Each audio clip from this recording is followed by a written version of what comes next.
그 대화법 베이스 보면 우리가 기본적으로 리액션이라는 게 있죠. 이분의 이야기에 대해서 고개를 끄덕일 수도 있고 반응을 할 수도 있고 그냥 미소를 지을 수도 있을 거예요. 때로는 같이 감정적으로 뭐 대단히 슬픈 상황이면 같이 눈물을 흘릴 수도 있다고 봐요. 예전에는 그 뭐랄까요, 좀 도구마적으로 생각해서 감독은 객관적인 거리와 좀 냉정함이 있어야 되지 않나 싶어서 감정적인 분출을 전혀 안 하려 했는데요. 그게 나이 탓인지 뭔지 모르겠지만 뭐 저도 같이 눈물을 흘려요. 이렇게 동조가 된다 할까요? 이렇게 감정이입도 되고 동조도 되고, 뭐 소리 내서 우는 경우는 없겠지만 제가 그 안에 흠뻑 빠져서 같이 눈물을 흘린다든가 촬영이 다음 질문을 잊을 만큼 그 정도로 시간을 함께 그 감정에 어울린 적이 많은 것 같은데요. 나는 개인적으로 그걸 좋아해요. 왜 그러냐면 우리가 AI가 기록하고 있는 건 아니겠죠. 우리는 자꾸 이야기를 하자면 대화라고 했잖아요.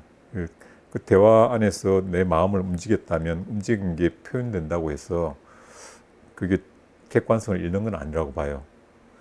그래서 중요한 거는 이 대화라는 흐름 자체를 잘 타는 것, 이 흐름을 잘 타고 가다 보면 깊은 데까지 어느덧 다다른 경우가 있다는 거죠. 그래서 내가 아주 뭔가 침문하듯이 아니면 목적지향적으로 이걸 건져야 되겠어 이렇게 하고 있을 때 나도 경직되고 나의 경직된 뉘앙스가 인터뷰한테도 전달될 거고, 우리는 어느 단계에서 형식적인 대화들만 하다가 멈추는 경우가 많죠. 그래서 이 흐름들을 긴밀하게 타면서 내가 어떤 질문에 대한 흐름이나 이야기의 흐름들은 어느 정도 찾고 있으면서도 이 안에 깊게 경청하고 존중해주는 그런 상황들은 좀 시뮬레이션도 해야 되고 훈련도 좀 필요한 것 같아요. 그렇게 들어가면 오랜 시간에 걸쳐서 할 수 있는 대화가 대단히 짧은 시간 동안에도 할 수가 있단 말이죠. 예를 들어서 우리 가족하고 나눈 대화 시간보다 아마 심리 상담사를 만난다면 그 사람이 정해져 있는 시간들이 있겠죠. 하루에 뭐 2시간씩 10번 만났다. 20시간인데 20년 만난 사람보다 더 이해가 잘 될 때가 있을 거예요. 그거는 목적이 다르고 질문이 다르기 때문이라고 보거든요. 그러니까 양적 시간에 대한 강박보다도 어떻게 어떤 질문을 어떻게 대화를 통해서 깊게 들어갈 것인가에 따라서 어떤 경우에서는 2시간 만에 인터뷰를 했는데 이분이 한 번도 자기가 노출하지 않았던 어떤 주제를 던질 수도 있는 거고요. 가족도 전혀 모르는 어떤 이야기를 다시 낼 수가 있다는 거죠. 그래서 물리적 시간에 대한 강박보다도 심리적 또는 좀 화학적 시간이랄까요? 아주 깊게 들어갈 수 있는 부분들이 있다. 이거는 꼭 양적인 것과 비례하지 않는다. 내가 얼만큼 준비되고 이해하고 또 대화하려는 소통의 자세인가에 따라서 상당히 깊은 데까지 들어갈 수 있다는 것들을 경험해 본 것 같아요.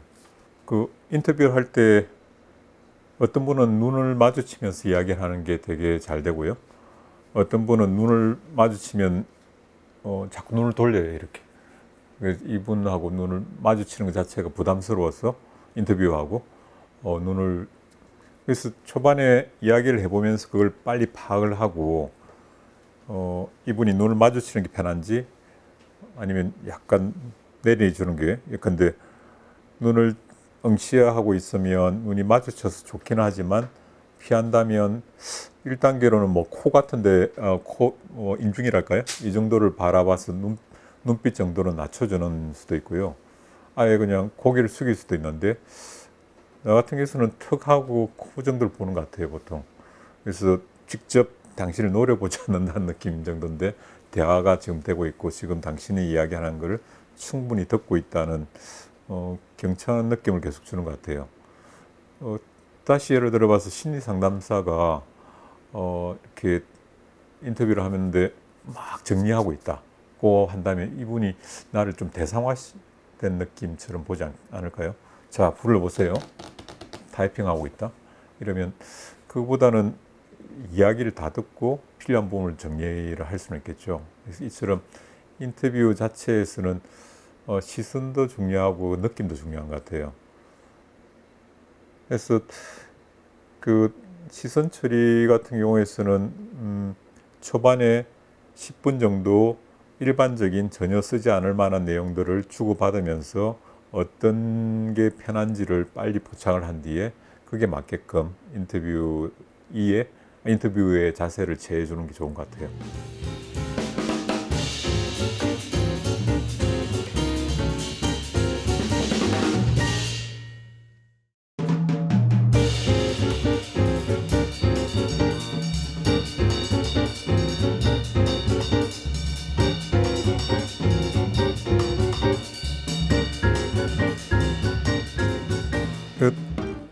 우리가 실제 많이 이해하고 있는 것 중에서 하나가 눈높이 인터뷰를 하라고 하죠.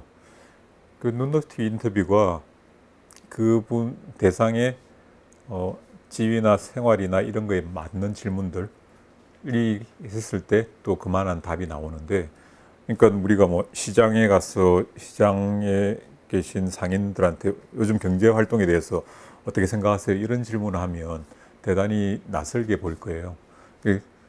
오늘 많이 파셨어요?부터 시작을 해야 되겠죠. 그렇게 눈높이를 맞추는 것들은 쉬운데, 또 한편에서는 우리 관객의 눈높이도 생각을 해야 되거든요. 예를 들어서 뭐 어떤 전문가한테 인터뷰를 했는데 용어나 내용이나 심도나 이런 것들이 너무 높아요. 그러면 이 부분을 어떻게 풀을 건가? 이게 인터뷰어가 자기 방식대로 관객들과 매칭시켜주는 중요한 부분이라고 보거든요.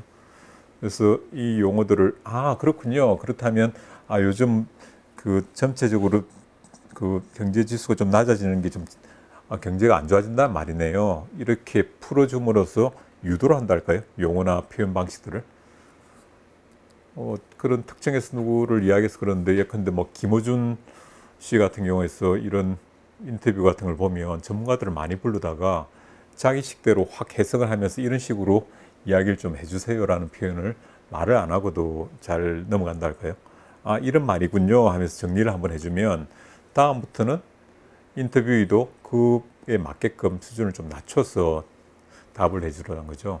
이처럼 우리가 눈높이라는 것들을 굳이 감독 또는 인터뷰의 눈높이도 중요하겠지만 관객의 눈높이도 어느 정도 중요하다는 거죠. 그게 전문가 집단뿐만 아니라 아이들 다룰 때도 그런 부분이 있는 것 같아요. 그래서 전반적으로 눈높이라는 것은 대화에서 제일 중요한 부분인데, 그 대화의 수준들도 관계까지 따라오는지를 확인하면서 가는 것들이 중요한 것 같습니다.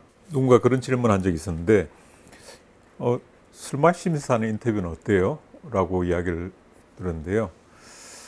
이게 뭐 케이스 바이 케이스라고 할 수는 있겠지만 그 술이 어떤 정도에 따라 쓰냐에서도 좀 달라질 부분이고, 일반적으로 술이 많이 취하면 소위 뭐 심신미약이라고 하잖아요.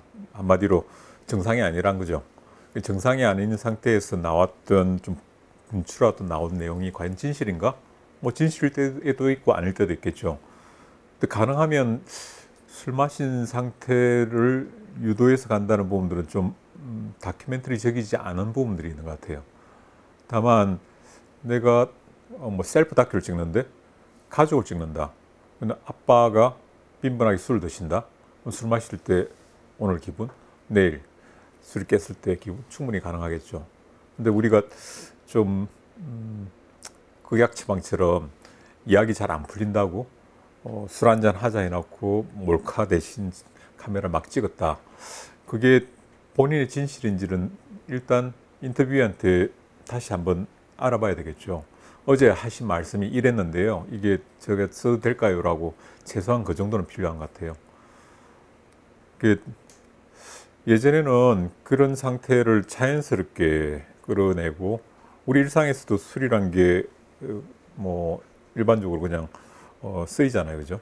그렇게 대화의 방식으로 쓰이는데 다큐멘터리라는 게 어느 정도의 객관성을 요구하는 부분이라 그 도구로서의 술로 선택한다는 부분들은 좀 제한적이어야 되고 또 그게 섭외 단계에서 어느 정도 우리 친숙함을 위해서 가는 부분하고 정신 인터뷰의 한 일환으로서 술을 활용한다는 부분은 좀 다른 부분 같아요.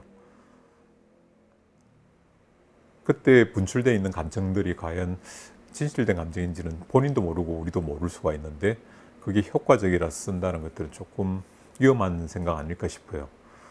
그 섭외 단계 정도를 허용할 수 있는 거고 가족적인 어떤 아니면 술이라는 게 이 사람의 캐릭터를 반영하고 있는 무엇이라면 가능한 부분이 있는데 그 이상의 좀 더 진전된 이야기를 위해서 술을 쓴다.